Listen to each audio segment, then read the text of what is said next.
Hey, everybody. Welcome to Influence. I am your host, Brian Drake. Make no mistake. Today's episode, we had Gilsar Vergera. Gilsar is a YouTuber with more than 1.5 million views across his videos and a subscriber base that tops more than 10,000 people.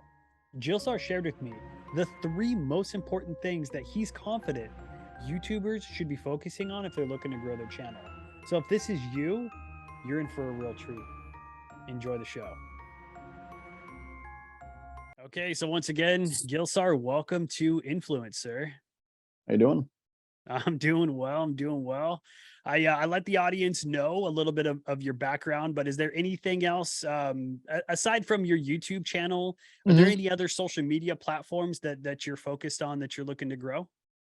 Uh, I'm pretty old, so I'll try to stick to what I know. So I'm on YouTube the majority of the time, but I've been dabbling with like Facebook, Facebook pages, and then trying to build my my audience there. But generally, the epicenter is YouTube for me. Okay, excellent. Well, what we're here to really dive into, being that you've successfully grown such a great YouTube channel. I mean, 1.5 million views and 10,000 subscribers. I'm sure there's a lot to unpack there as far as really what it took to get there. So, Mhm. what I'd love to do is take a step back in time to the beginning of your journey. I want to go Okay. back to the Gilsar that just started his journey as a YouTuber, All right. and what the reason why you started that in the first place.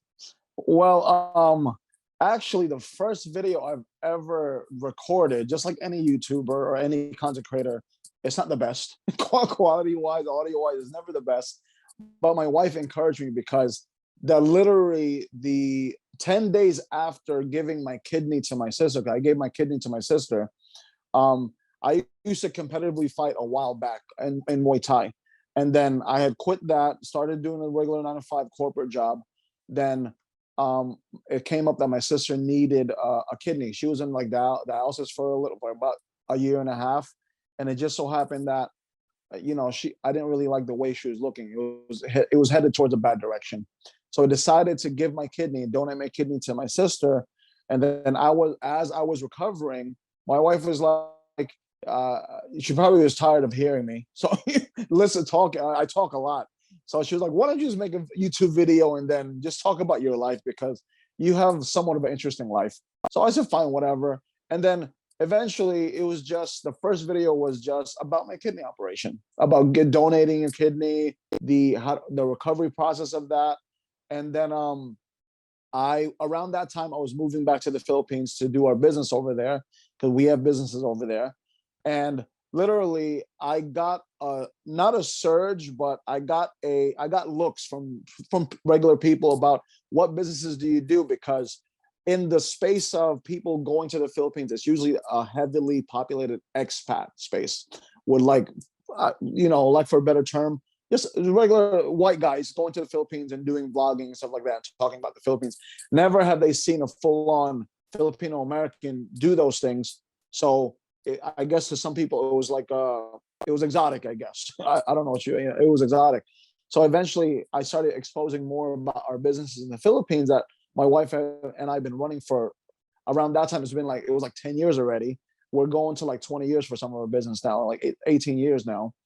And literally that opened up a lot of conversation as to what businesses do I do, how do I conduct business, and things like that. And for the first, I want to say, year or two of the channel, it was just me helping expats navigate through the Philippines, as far as expats more focused on running business in the Philippines and how they can navigate through the red tape that you do unfortunately find in the Philippines.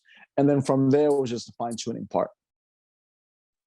So, what would you say was as you were doing these videos, what did you find in the beginning like what was working and what was not working? Was anything that was really just kind of jumping out at you that seemed pretty clear? I think it's the thirst for knowledge when someone searches on Google or YouTube. I realized that the simple things, as in even like saying common words in my dialect to navigate yourself through the free market, the open market, things like that. I would never think like sometimes as a content creator, when you kind of take it a bit more seriously, you're so focused on thinking of ideas that you think that people might like, and then you get disappointed when you're like, oh no, there's nobody's watching these videos. But then you come up with some obscure video which is like, this is how you say thank you in the dialect, and then it does great views. I'm like, what's happening here?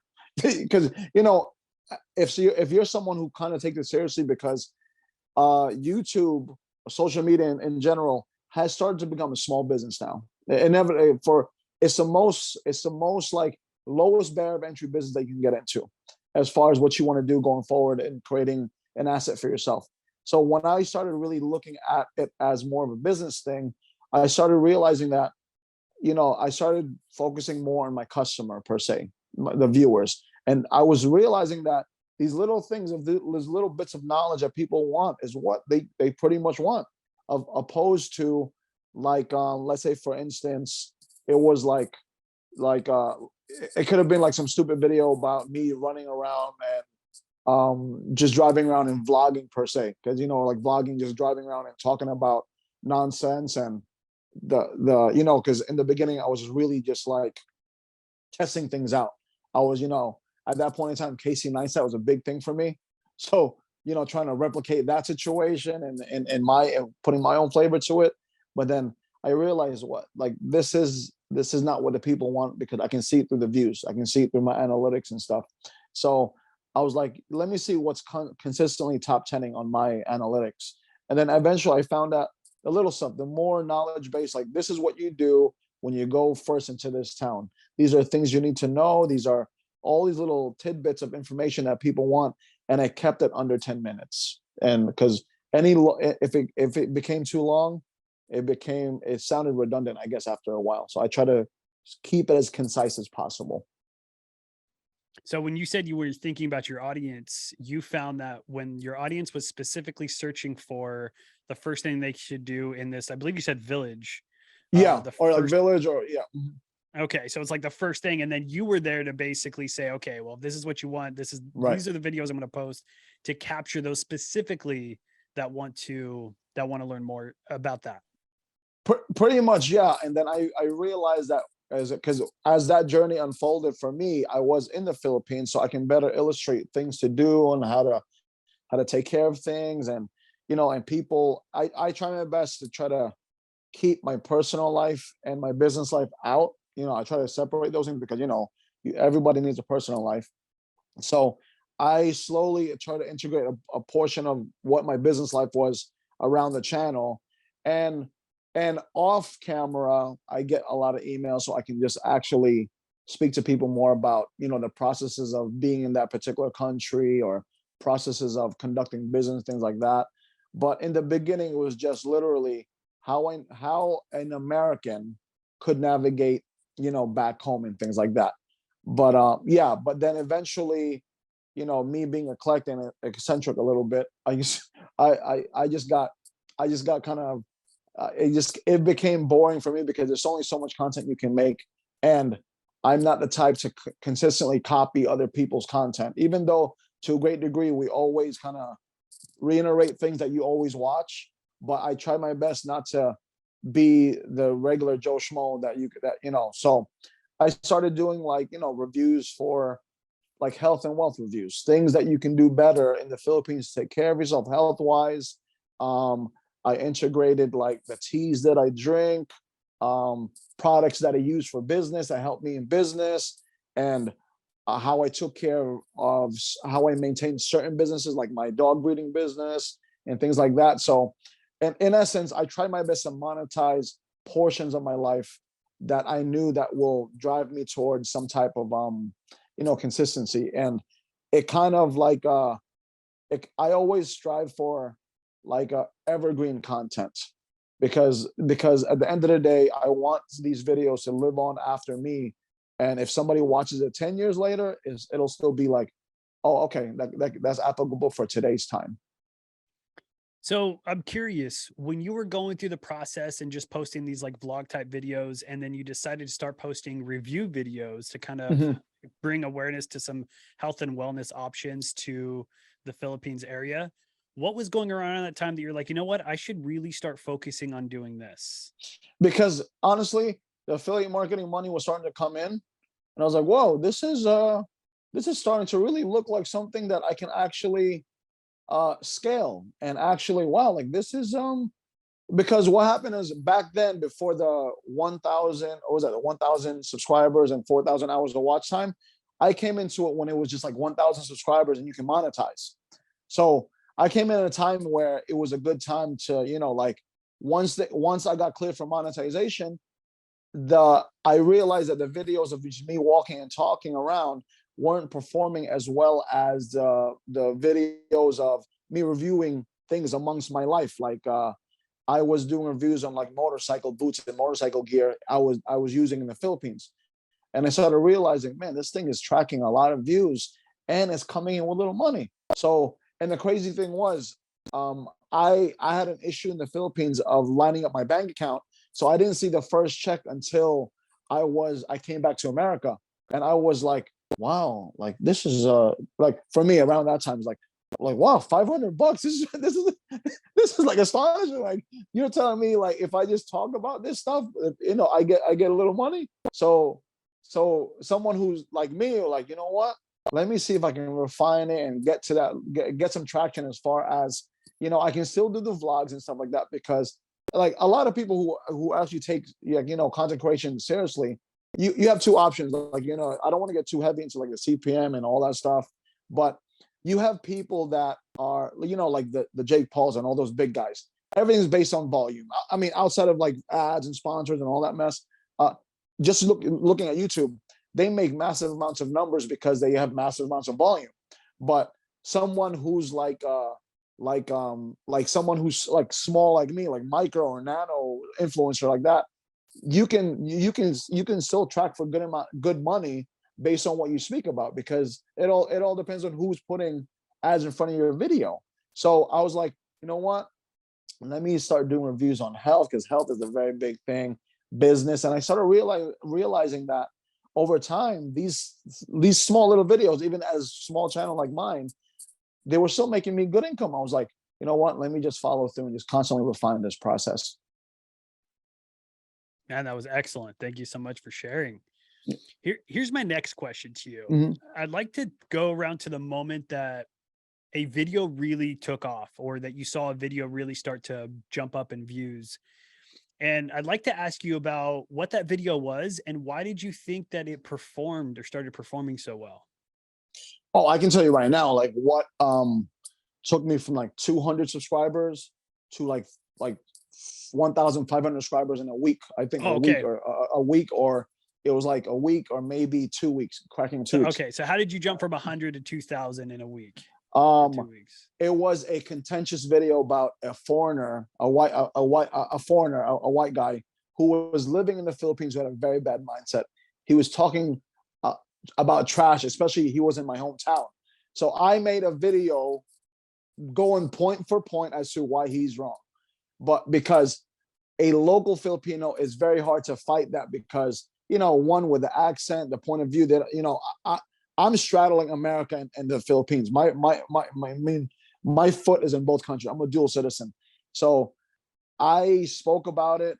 It was a topic of contention about the livelihood and how you conduct yourself back home. I think that video was literally, when I released the video, I think I had like maybe like 6 or 7 or 100 more comments, like within the first like couple of days, because defending what I was saying against the gentleman.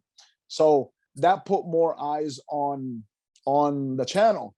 And then they started realizing, like, oh crap, this young guy he knows what he's talking about. And then it put more channels on what I do for business. Although I wouldn't want the channel I wouldn't want anyone's channel to boom based on a controversy, because that can go left or right. It can go left or right. But for what the guy was a bit deranged. He was a bit off on the side. But so it kind of favored my end. But at the end of the day, it took my channel and propelled the channel to the point where people actually saw eyes on it, because it was being shared amongst that demographic, that environment. So it blew it up for more people to even ask me more, like, hey, you're a young guy, why are you going to the Philippines so young? How well are your businesses doing to the point where you can go home? And that's when it kind of took off. So you had a video that caused people to be somewhat opinionated on what you were Yeah. talking about, and it Hmm. really started to get you attention. And then it kind of started to lead into ultimately helping your business and what you were doing as an entrepreneur. Yeah. Yeah, naturally, because I was like That's cool. 30, young 30s at that time, and people are like, and I'm openly saying I'm gonna go home to the Philippines and maintain my businesses. And then when I go home to the Philippines, they're seeing me with commercial buildings, walking around in my commercial buildings. So they were like, what is up with this? And I don't flex like that. I don't see one thing about me. I have a subtle, I guess, a subtle flexing. I'll walk around my assets, but I won't say that. Oh, this is my assets. I'm just doing. I'm like, oh, you know how like they do like they try to get you in like the the MLM type schemes. And yeah, guys, it's got I got a Lamborghini in the garage. I'm not that way. So I'm like, so the older people, like in the 60s, because I'm looking at the demographic of who's watching my channel, that like the 60s and the 50-year-olds are like males. I'm like, they're asking me like, bro, how are you doing this? How are you doing that? Because I kind of want to retire, but like you, I'm entrepreneurial. Like, how are you doing it? I was like, oh no, it's a family business. We a portion of my family has had businesses for a very long time, and my wife and I have our own businesses. That's how I'm moving my money around. And but that topic, that controversial video opened up their eyes to like, who's this young man talking? And it did benefit me because like I stood up for Filipinos who couldn't speak against this particular person, but it also opened up the channel inadvertently. I didn't expect it. I just spoke my piece and recorded a video, and it put eyes on me as like, let me dig more into your, into what you do, because you seem like you're doing something correct in life, and I've messed up a lot in life. So I was like, so for someone to tell me like, hey, you're a young guy, you're doing very well. What's up? What are you doing? That was kind of like, wow, like that's that would have never happened to me in the middle of the street. I'm somewhat of an introvert. I don't really talk to a lot of people, but through YouTube, it kind of opened me up, and inevitably opened me up to the possibility of treating YouTube as a business as well. Because I never took it seriously beyond that point. I mean, before that, I was like, whatever. If it does well, it does well. If it doesn't, it is what it is. I'm just spending time until I get better. My surgery gets better, and we'll treat it that way. Right on, man. Right on. If I was to ask you, what sort of sacrifice do you think somebody needs to make in order to grow a YouTube channel? What were some of the sacrifices that you had to do in order to really see success in this I venture that you were doing? I, I think the first point is, and I'm sure you heard this from other YouTubers, is staying consistent with a plan.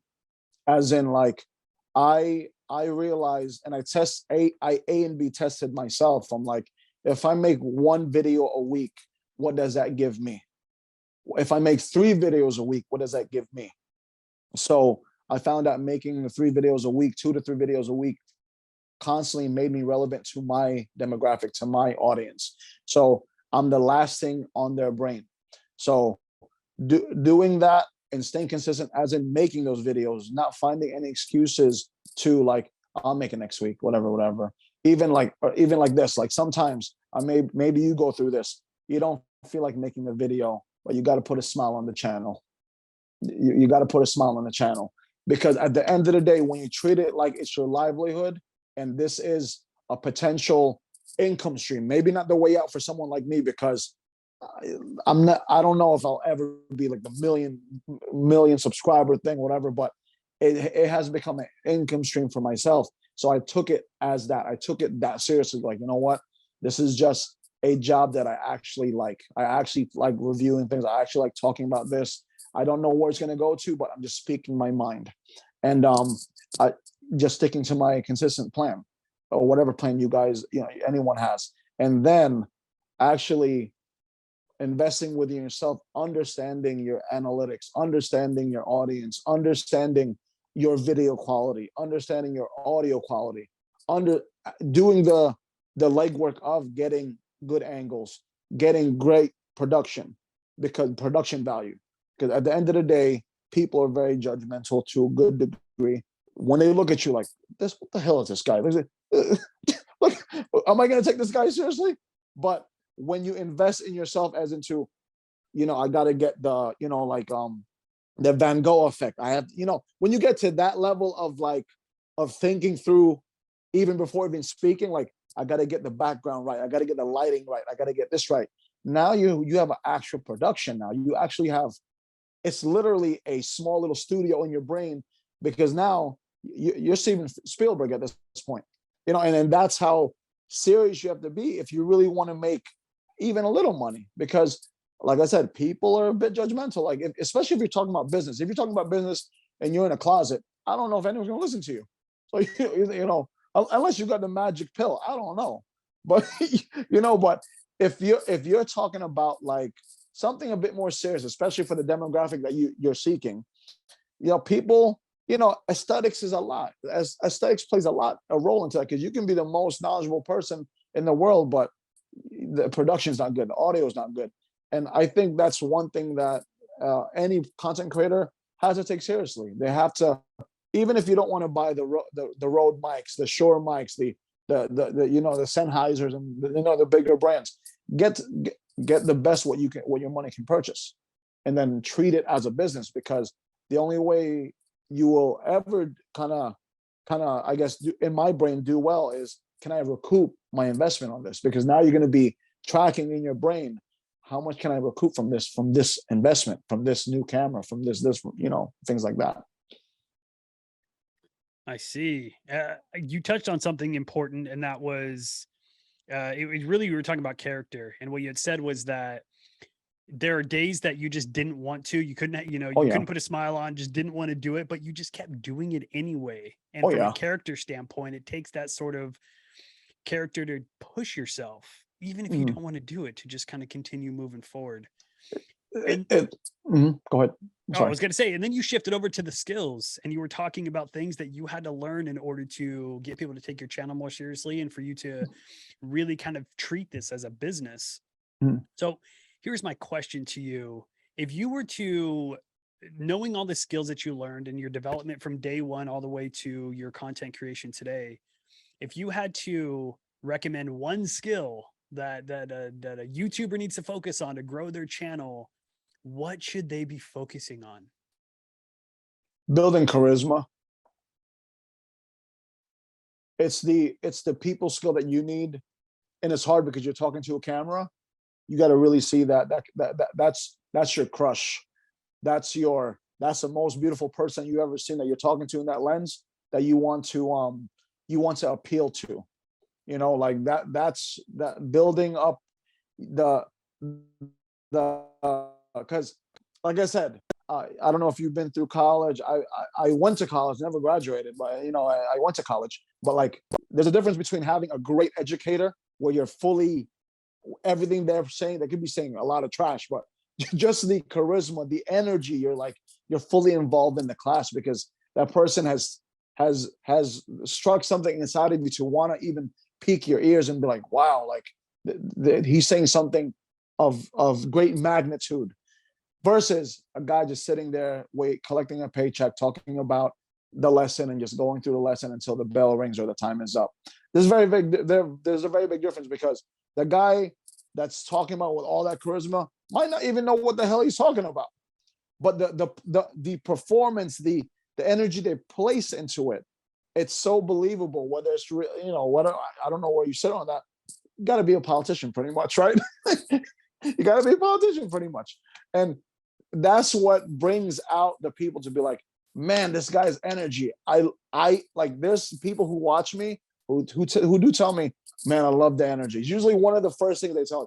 I love the energy. I love the vibes. I love this, because like everything is vibes. Like when I'm speaking to you, or maybe when people see this, more than likely they're gonna be like, man, that guy's amped up. It could be like 3 a.m. I'll act the same way, because it's something it's something that it's just deep in me. I mean, it is what it is. I'm usually a hyper person anyway when I'm talking to people. Plus, I'm from New York, so I talk with my hands all the time, which I got to stop on video anyway. but like literally, I think one skill you need to master, because you can have a crap, it's okay to, in the beginning, crap camera. Uh, Audio can just be the microphone on the camera. But if you don't have the personality, the traits of, like, making your words and your energy come alive, you're gonna have a rough climb up on being a content creator, honestly. So as you were transitioning to being more charismatic, and perhaps you were from day one, you're a pretty charismatic guy. So I can, I would assume that might be the case. But when you were growing in your ability to be more charismatic when you're talking with a camera, what were some of the biggest challenges that you came up against, and how did you overcome them? I naturally have a stutter, so that's one big challenge for myself. So I'm always repeating myself and things like that, but or the simple as I'm looking at the screen rather than the actual lens, right? That's like my thing. I'm looking at the screen rather than the lens. Excuse me. But the biggest thing for me was building all this energy and not losing the energy, because as you know, like, boiling down a 30-minute or 10-minute video might be 3 hours worth of work. It might, especially depending on what type of material you're putting out there. So I then, because of the skill side, I eventually started breaking down videos into like stories: intro, hook, body, outro, and that was it. So I knew I can compartmentalize my charisma, my energy at these particular points, because now I got it to the science where I can make a video in 10 minutes, easy, 20 minutes, and edit it for another 30 minutes, and I'm good to go, maybe an hour. Versus editing a video, be scatterbrained, and look at it like, oh crap, what am I looking at? How am I going to chop this up? And, and then playing around with it for 3 hours. And then that eats up a lot of your time, which to some people, and maybe to many people, including myself, it is what is the word, it is unmotivating. It's not motivating to be like, really, I want to be a content creator, I gotta spend like 10 hours a week or 5 hours on just one video. So it is, after a while, it's like your motivation starts going down. Then you're going to be fighting, I really got to get on this camera now, I'm trying to do 3 videos a week now, and things like that. And this is only for people who make content like myself, maybe. But if you're just vlogging, you can do that all day. That's a quick snapshot, But if you're trying to really make some content, like reviews and all that stuff, it does take a lot of work. So you got to formulate certain plans pre-game before that happens, because this energy that we have. I mean, there's times where I get dead tired, so I have to really be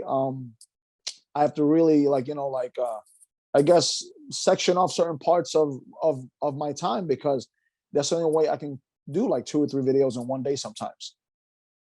Right. I want to do a quick recap here because you've covered some really great stuff. Thank you.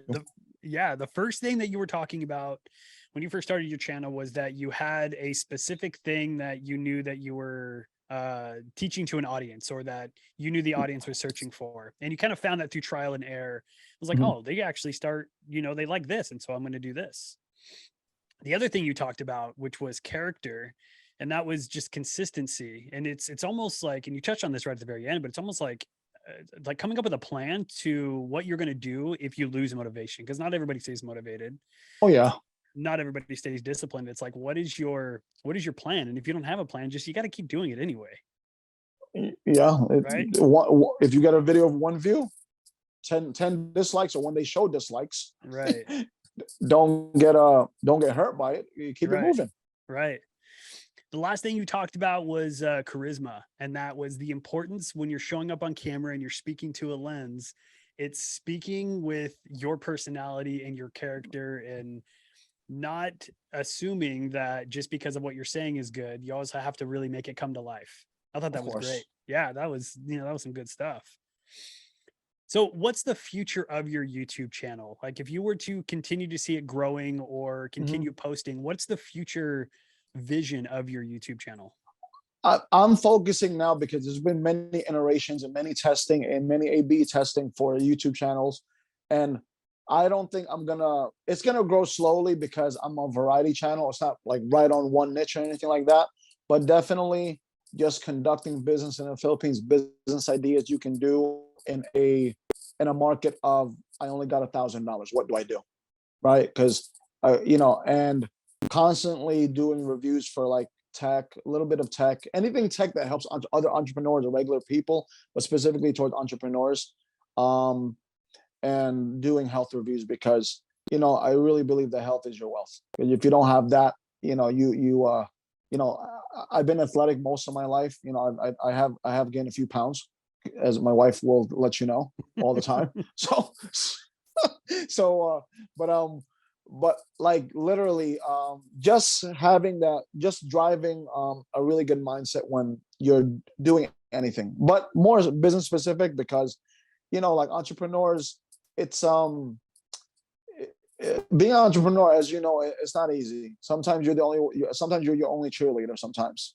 And and especially like as a man who wants to be a provider in life for their family, it's not an easy life sometimes, because sometimes you go home, sometimes you feel like you're just tolerated, not appreciated, right? Because you deal with issues at work and or your business, and you come home, it's deal with issues at in your life. So it's just, as a man, you have to eat certain things. Yeah, you have to just eat a lot of stuff. And the health part, I kind of want to dive more into the well-being of how you conduct yourself as a man, as in like yeah, I understand as a hardships. I mean, I've almost been bankrupt 2 times, so I understand the stress when you look like, how am I going to scale this mountain? And then I got a book bag full of like 10 people. So in their situation. So having that push and drive, I kind of want to teach people, even younger people, especially now with younger people, depression is going to go really sky high with a lot of the young people, because unfortunately they got to be, some of them don't have the grit like other generations do. Unfortunately, they're a bit too soft on certain things. So that's what I'm doing with my nephews. My nephews and my nieces are kind of like my guinea pigs, right? Because they're younger, and I'm showing them like, this is what you got to do. Like, I'm your uncle. This is what I have to do. I'm a small time businessman. I want you to do better than me. This is what I'm doing to make sure that you have a step to step on down the road. And it's to a great degree starting to work for them. So maybe that's something I'll expose down the road, but definitely, health and wealth reviews, because that's just something that strikes a chord with me, because it doesn't matter. You hear it all the time. People are super successful that end up, unfortunately, taking themselves out, or just going to a path where it's unnecessary. And a lot of times, if men do it, nobody wants to hear you till the very end. And that's something I want to strike on down the road. I connect with this so deeply. It just so happens I just did a post on LinkedIn yesterday or 2 days ago, and I talked about you brought this up, like being a man, being an entrepreneur in the mountain, right? Mm. I just did this post yesterday, and I've been on this journey as an entrepreneur for 2 years. Mm-hmm. And I'm realizing now how big this actual mountain is. It's like it's like the fog, and not really the excitement, but just the fog of what it really takes to succeed in the entrepreneurial journey. Yeah. Like, I now see the mountain, and I posted, I was like, if I knew this mountain was here in the beginning, I don't know that I ever would have gone down this path. Oh, but no, there's no going back. Once you do it, like, there's no going back. no, because that freedom that you have, the freedom of creativity, the freedom of just yourself, it's anything else. You just can't, like, you can be an entrepreneur and still feel the same way if your higher ups give you a bit of autonomy. But I mean, higher, it's your money or somebody else's money. It's still a lot of pressure. Because at the end of the day, high performing people always take their business as their own. Like that's, for me, that's the truth of it. Like, any business I've ever managed for somebody else, I've always looked at it as myself. So I take that stress with me. I take that home, unfortunately, sometimes. And like, you're right. Like, when you look at like, oh crap, I just put a goal on myself. How the heck am I going to reach that goal? And then, you know, it's just I like, you know, not to be cliche, one step at a time.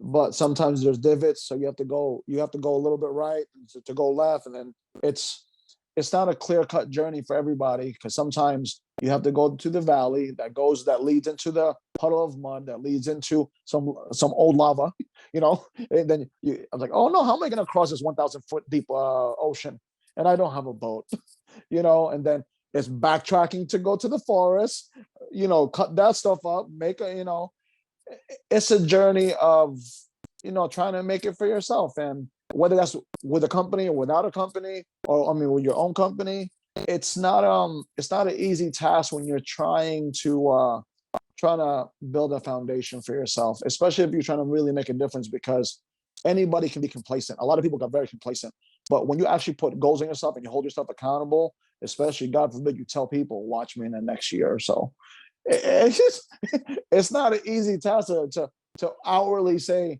yeah, in a year, in 2 years, in 5 years, this is going to be me. Because now the pressure's on you. You know, like I'm, you know, and then my wife and I, you know, like we've ran businesses for about 18 years now. So, you know, we've had our ups and downs. It's not an easy task, but over time, it gets easier because you've gone through certain you know, nuances, you know. And I give everybody credit if you're trying to start a business, because, you know, you're not alone with those pains. Right. I'm sure you still come up to the river that you realize that you don't have a boat for, and you know you can't swim through, and it's like you've gone through it so many times that you just know that there's probably going to be another river, and once I hit it, I just know I need to keep going in order to figure out how I'm going to get across it. Oh yeah, there's I'll tell you right now, Brian, I'll be very transparent with you. There were so many times me and wife were sitting down, just tears are coming out of our eyes, like, how the heck are we gonna make this happen? How are we gonna make payroll? And then if you let it consume you, I understand why people take it to that level of just doing that to themselves. I fully understand why that happens, because I've had those same thoughts in my brain, because I'm like, oh wow, these people rely on me and my wife to give them a livelihood. It's just not me and my wife. And like now I'm affecting a whole family times however how many employees I have. To someone who cares about your employees, that's a lot of pressure. You know, it's a lot of pressure to perform. And you know, like I give everyone, you know, I wish I can shake every business person hand that actually goes through that, because it's not an easy task, honestly, especially if you care about your people. And you know, yeah, it's just I can talk about it all day, because my wife and I have been through that, and hopefully you don't have to go through those issues, and anybody can mitigate and through the life lessons of other business people. But yeah, it's a rough road, but it is very fulfilling. You reminded me of something that Alex Hermosi had said. If you haven't heard of Alex Hermosi, I have. Mhm. yeah, he wrote $100 million offers, and he Mm. he went through quite the journey as an entrepreneur. And at one point, he was given advice as he was growing, and one of the pieces of advice that he was given was do right by the people, and you won't have any scars that you live with the rest of your life. Yeah. Like no matter how bad business gets, do right by the people. And so there were a couple times where he had to make the choice: either he was going to make payroll, or he was going to really financially hurt him and his wife for a while. And he always chose the people. And when he Of goes course. back and thinks about it, he knows that he made the right choice. Like that was some of the best advice that he was actually given as an entrepreneur. I can attest to that, because some of our former employees, we have to shut down businesses, we still know them, and they're always willing to help us still. They're like, whatever you need, sir. I mean, I'm good, because me and my wife had to forego certain certain certain luxuries to make sure those things happen before, you know. So you know, it's a great journey in hindsight when you look at it, and our journey is not over, but you know, it's you're not alone. You know, you're not alone. Absolutely. Sometimes, like you said, it feels that way because you kind of are, a lot of the time Oh yeah. just by yourself I doing the mean, same thing. you know, the crazy thing is, like, people tell me all the time, "Don't you have other entrepreneurial friends?" I was like, "Yeah, like, but they're busy running their businesses." The only time I see them is like maybe we might run into the mall and we'll have some coffee, maybe for the 10 minutes. Outside of that, we're so busy driving, our dreams. We don't have times. We don't have. It's very hard to have a social life, and so I'm like, because some people like you can hang out with your friends and you can vent to them, and I'm like, honestly, I can't because most of my friends are like me. They're all driven. So the only time we see each other, God forbid, it just might be a funeral, a birthday, or a fiesta in the Philippines. So that's pretty much the only time. But yeah. Well, I know we took this conversation kind of a different direction. Yeah, However, it's pretty clear that, there's a relationship between like entrepreneurship and just growing a YouTube channel. of I mean, course. like you said, you treat your YouTube channel like a business, and like any business, it's going to come up to problems. There's going to Oh be yeah, things that you're going to need to solve. And if you want to continue moving forward, you have to be resilient and have the character to just continue moving forward, even on the days you're like, I don't want to do this. Not of today. course. You Yeah, gotta eat not manure today. sometimes. You gotta Yeah. eat. You have to eat some mud pie sometimes. Yeah. You got to eat some mud pie. That's right. You have to like, and that's one thing that I tell people that I kind of coach now. I'm like, yeah, I want to start a YouTube. I want to do this. I'm like, okay, I'm gonna give you a few assignments. It never gets done. It never gets done because they see it at the face value of the majority of people. I want to make $1 million. I want to make all the residuals you make. Okay, I'll give you the step by step how to do it, how I did it. Maybe it'll work for you, maybe it not work for you, but do it. After 1 month, I don't hear from them anymore. Right.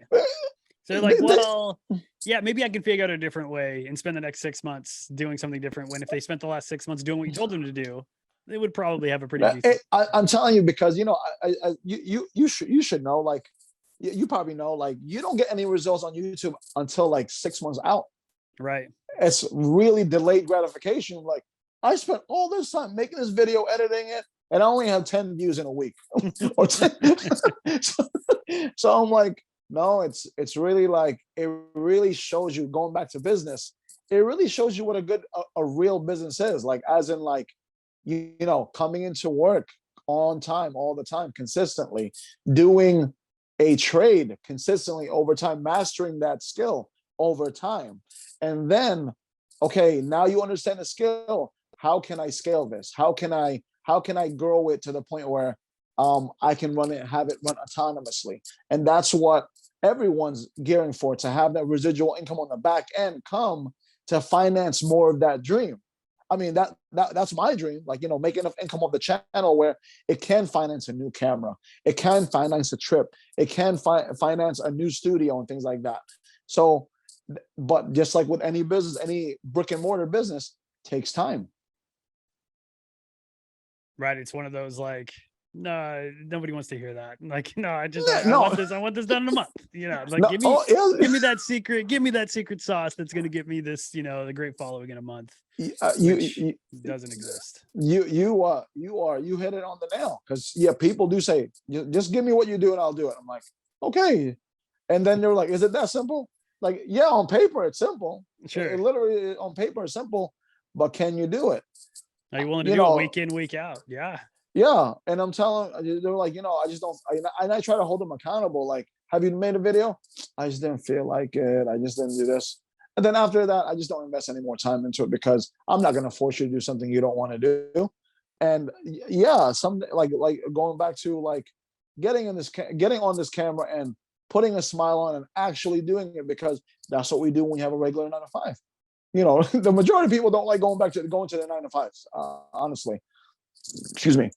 But like, yeah, it's like, do I really got to clock in? Do I really got to deal with this person? The problem is you're only dealing with yourself at this point. So you can't blame nobody at this point. So, I wish everybody the best, honestly. It is a nice journey to be in, and it's an ever discovering journey how you are as a person. If you want to hold accountability, by all means. If you don't want to hold yourself accountable to it, you're going to fall by the wayside, unfortunately. Yeah, the biggest reward I've heard, when it comes to entrepreneurs that have succeeded at the highest level is it's not necessarily like the money that's in your bank account, but it's the person you became while you're in that point in your life. Because there's Wholeheartedly. just so much you've got to do. wholeheartedly. Like even at the small scale that I'm in, because I think I'm considered like a nano or whatever. But yeah, like literally from one subscriber till now, I'm not the same person as a content creator. Like I, I don't want to sound like a snob or anything. I don't like talking to people who have the dream, but I can see there's no follow through there.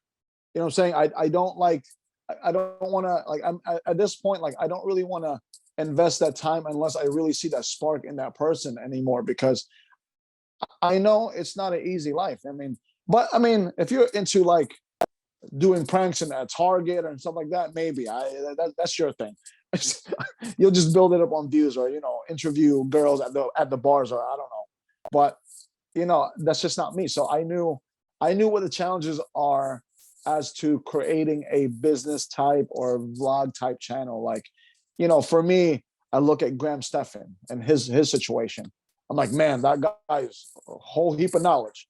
Great channel on content, as well as has out how he's treated as business, and guys like that. And I'm like, wow, that's my guy. That's my icon right there. I want to kind of be on that path. I don't know if I'll ever be there, probably not, or maybe I don't, whatever. But I'm gonna try to get as close as I can, and those are the things I strive for. But I have been binging on Mr. Ballin for a while now, so Mr. Ballin studio, Mr. Ballin stories. I like that format too. I was thinking of making up a channel about stories and stuff. Wait, whose channel? I don't know that I've heard of this yet. Mr. Ballin. Mr. Mr. Ballin. Ballin. So quickly, he's an ex-Navy SEAL, got shot, just loves doing stories about scary stories, true crime stories. Very interesting guy. But the magnitude of how he has created his channel in sub 2 years, amazing story. I think he's at like 6 million people right now, 6 million subscribers right now. But just how he formatted, how the simple green screen flannel shirt, I was like, wow, man, this guy really hit it really great. I'm like, you know what? Maybe I should tell my own stories, of just stuff. And I'm like, oh man, I should be like the Filipino Mr. Ballin. See, that's kind of I'm glad you brought up storytelling, because that's kind of the focus of like the podcast, right? It's to educate through storytelling.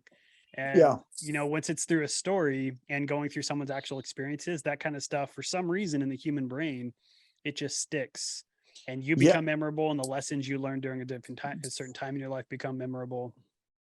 Oh, for sure. Like that's just a human thing. Back to the cavemen. Mm-hmm. When we were just grunting stories out, so so it's just amazing his journey as growing as a content creator, because for me, he's just as impactful as Mr. Beast, honestly. Just as impactful. You're like, man, this guy is like on point with everything, dude. Like and the crazy thing is, he has an infinite amount of content because he's just telling stories. It's not like it's not like unique in a way where he's just creating things out of the blue. These are like already set stories in the world that he's recreating, telling through his voice. I'm like, oh man, how come I didn't think about that? That was crazy. I was like, I want to kind of give you almost a little bit more background as to specifically why I asked you to be on the channel. Sure. And it really has to do with something you brought up, and that was the whole like how it's been storytelling since way back, prehistoric, when we were just sitting around a fire. Mm-hmm. And I believe that there's 3 different types of entrepreneurs and 3 different types of content creators. Mm-hmm. And I want you to think of them as hunters. So there's one hunter who learns how to fight inside the forest, or learns how to survive inside the forest. And they learn so much that they're standing around the fire talking about everything that they've learned. Yes. And then you've got the hunter who goes into the forest and kind of gets experience a little bit, or learns something, and comes back out of the forest and says, hey, guess what? Like, this is something that I just learned. And then they go back into the forest. Mm-hmm. And then there's the hunter who just stays in the forest and basically experiences everything they need to do, and they grow as an individual. And you may not hear from them for a while, but then when they come out of the forest, they're actually sharing like their experiences, and there's depth to what they had to do. So somebody like you, who's grown a very successful channel that has gotten 1.5 million views, I mean, you're essentially the hunter that has been in there, that has gotten the results. And it's the results that really make you somebody that we should be listening to. Well, I really appreciate that because I don't really see myself as like, whatever, but it's just for me, I'm like a constant white belt, like like a forever white belt. So I'm always seeing about and I think that's what keeps me, and to that analogy, that's what keeps me in the forest. It's insatiable, my wanting to learn, my wanting to refine. And I think as a hunter, that's the one that stays down in there. There, I don't know, I'm sure you're familiar with Street Fighter. Like Ryu, he's always just traveling the world trying to find the best fight. Oh He yeah, man. essentially he essentially wants somebody beat his butt. He wants somebody to challenge him to the point where, oh, you're not that good, Ryu. That's what he's searching for. Because, and as a hunter in there, in the mix and in the thick of things, for me, that's what it is. For me, is just consistently, I could have done better. Let me refine this process. I could have done better. Let me refine this process. But by the time you come out, like this is me coming out of the forest pretty much, then you can be like, oh, no, yes, I did do that. It's kind of like you keep your head down for so many years, grinding, working, doing whatever. By the time you raise your head, oh wow, I have a house now. Or oh wow, I have a fireplace. I didn't know that. Because when you're, and I told this to my wife and some of my friends, I'm like, when you're in the mode of trying to accomplish something, you don't really recognize your accomplishments until the very, very end of it. You're like, wow, like I didn't realize I kind of built something nice, and then I think as a hunter in there, you're literally, I don't see myself as successful. I don't see myself as, I see myself as consistently growing. I see myself as I still have one subscriber. And that's what drives me in business, in YouTube, and anything. It's like I can sit and talk to a toddler and still learn something, and be like, oh, okay, that's a nice point of view to look at it that way. That's why I can vibe with all my nieces, my nephews who are like 20 years younger than me, because it's like, oh, okay, that's how you think, and that's how you, because the way the world is impacting them is very different from when it was impacting me at that age. There's some similarities, but things are different as well, and nuances. So that's what I look at when I look at them. But in a whole, I'm always looking at myself as a constant sponge to everything. And that's what kind of keeps me fresh, I guess, and not get and this is probably important, not get too jaded with the world on how it can, take you, spit you out, chew you up again, spit you out again. And I think that's what keeps me on my toes to that extent. Oh man, I hear you. That was really great. Such a great, we'll call that kind of the finishing thoughts, Oh for yeah. the interview. I know I've already had you on here for a while, man. And honestly, No, no, I could probably chat with you for the next 2 I'm hours. sure. You and me both. Yeah, yeah, you and me both.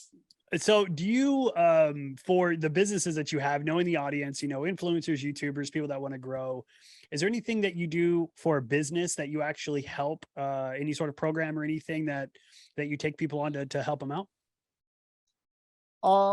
Let me go. Give me 1 second. Let me take that. Oh, do you still hear me? I'm still good. Yeah. You're still good. Okay. Or as far as helping other content creators, do you have any like consulting, or do you have any sort of program? I do not. I don't have it. I just, if anything, I do pro bono. Okay.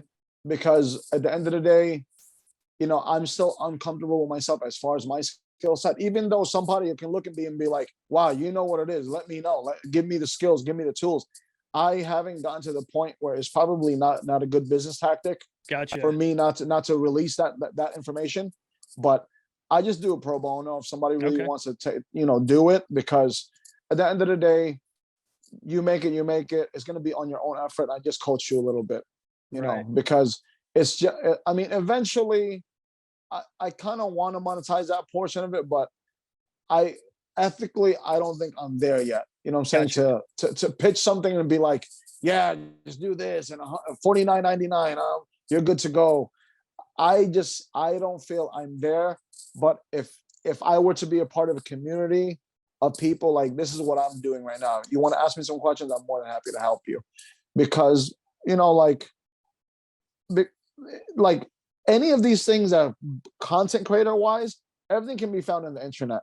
And if you and there's some ethical things I believe that when you're charging somebody for that knowledge, I understand if you want it really quickly, but a lot of these things, if you dig deep enough, you can pretty much find out a lot of those things. But the problem is, if you don't have the personality for it, you don't haven't trained for the personality for it, or work yourself up to the personality for it, it's, for me, it's still a bad investment. Because unless you also, if you do try it out, you don't have the personality for it, are you willing to work on it?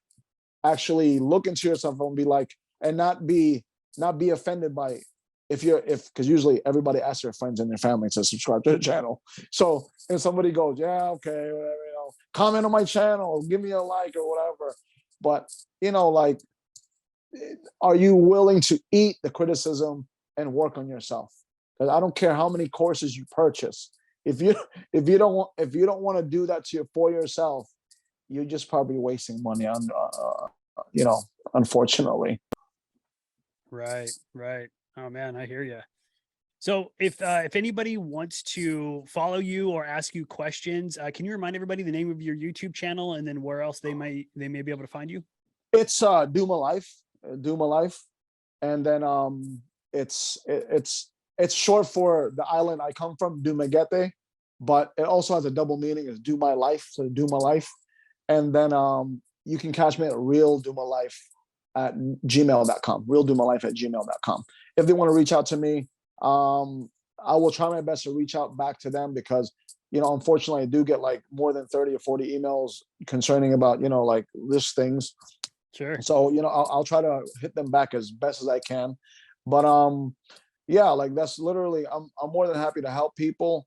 But just understand that if you're gonna come to me, just understand that I treat it as a business, and I'm a bit frank and blunt. So, I'm like, if you don't want to take it seriously, you don't want to take it seriously, because right. you have to understand, I'm going to take 30 minutes out of my day to try to pinpoint you to where you need to be. Right. If you don't take it seriously, I'm going to be insulted by it, because it is a craft that I've been working at for like 5-6 years now, and I take it very seriously. It's, it's something that maybe some people do charge money for, and I don't. So I'm like, just respect my time. I'm giving it to you. Just the least you can do is respect it. Just follow through, and let's work on it. If you messed up and it didn't come out the first time, let's refine it. Constant refinement. Right. And it's just, if they're willing to go on the journey with me. That's excellent. Love the final thought. Gilsar, we'll go ahead and we'll wrap it up from here. Thank you once again for being on Influence. You really laid down some valuable information that I think is, or I know is going to be beneficial to anybody that's looking to grow a YouTube channel. So thanks once again for being on the show. I really appreciate your time, because it's kind of amazing that someone can look at you in a particular light, and it's like, and I try my best to be, like, within my culture, it's not good to really, show out like that. So it's kind of like, I really appreciate it if somebody can recognize what I've been doing for a while. And of course, man. At the end of the day, if I can help somebody throughout that path and journey, I'll be more than happy to, because, those are the memories that I will go down. I will die with when it's time for me to go and, transition into another whatever, wherever. Those are the memories, the interactions that I value, opposed to the material goods that I have in life. I love that. And I'm sure there's going to be so much more to come from you. I mean, you're just a wealth of knowledge and value. So I look forward to keeping up with your journey and seeing how your channel continues developing. You as well. I hope this is not our first interaction. Hopefully when I'm overseas, and, if whatever you need help on my side, I'll try my best to do what I got to do. Yeah, I like it. Well, you have a great rest of your day, Gilsar. Thanks again for being on the show. Thank you. I appreciate you. Of course.